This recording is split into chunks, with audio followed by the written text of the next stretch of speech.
Welcome to IOTRIO's information session on the ICD-10. Are you confused about the transition from ICD-9 to ICD-10? Still not sure why the transition is taking place and or how it will affect you? You've come to the right place. Let's take a glance at what we will be covering in this session.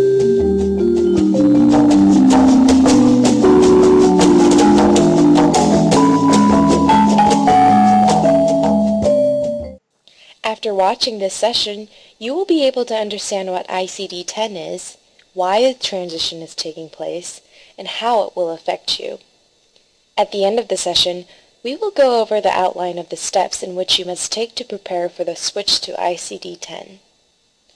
As we progress through this session, you will see a colorful beehive-shaped guide on each slide, as you can see on your left, which will show you the progress that we've made. Let's get started.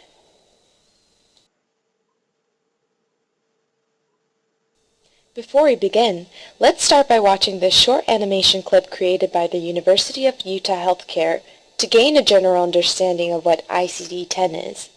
Here, on the top, are some questions to think about while watching this video. What is ICD-10? And why do we need to make the transition from ICD-9 to ICD-10? We will discuss the answer to these questions afterwards.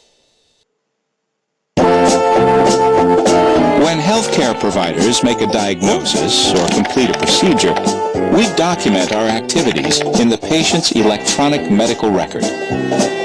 What we say must be interpreted and matched to a complex set of diagnosis and procedure codes. Hundreds of coders and specialists and dozens of computer interfaces and pieces of software use these codes to eventually generate a bill. The entire American healthcare system uses ICD-9 codes currently, but there is a new federal mandate that we use the much more specific ICD-10 system by October 2013.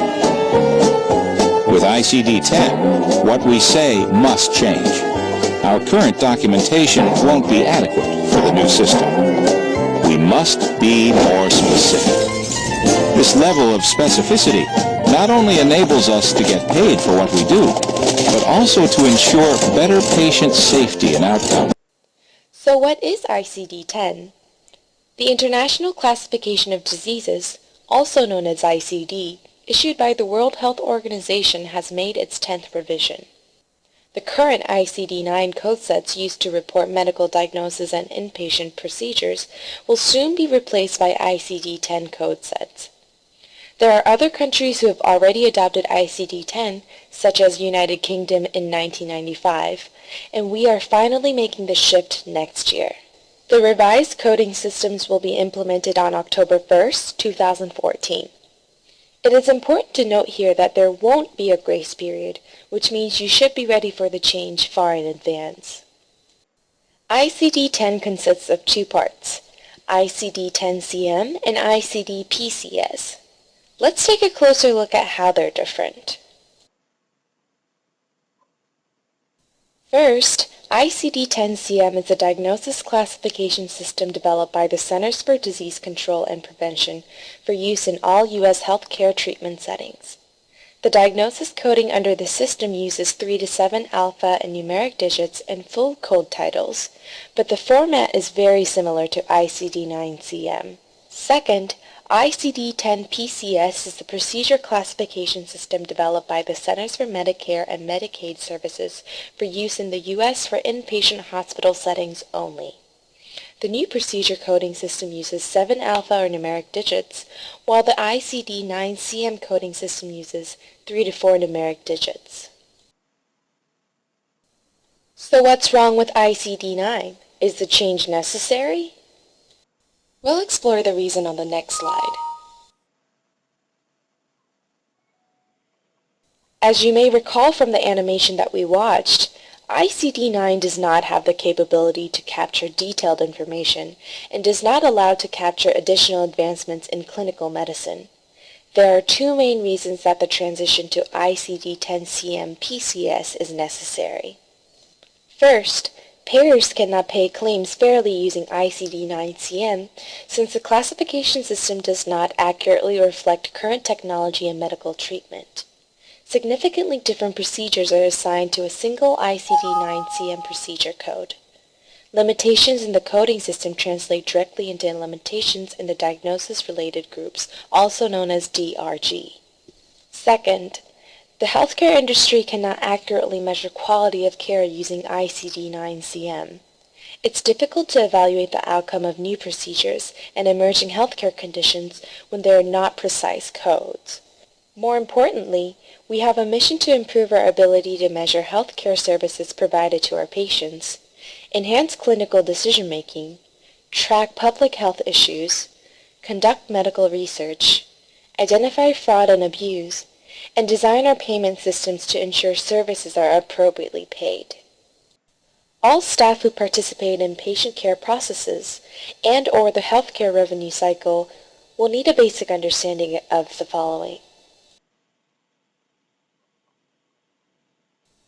First, they need to understand the basic organization and format of the two classification systems, CM and PCS. Second, where and how ICD-10 coding is used within healthcare processes in order to understand and interact with the code. Third, the projected impact ICD-10 will have on all aspects of the revenue cycle. Fourth, how ICD-10 will affect healthcare job functions. And lastly, the basic components of ICD-10 preparation.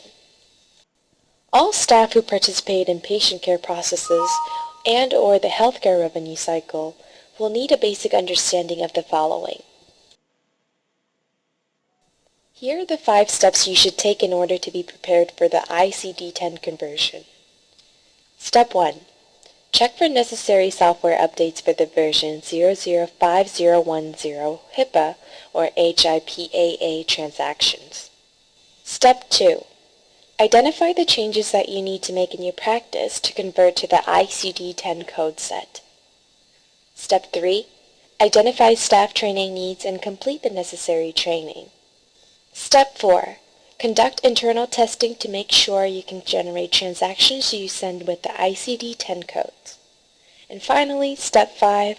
Conduct external testing with your clearinghouses and payers to make sure you can send and receive transactions with the ICD-10 codes.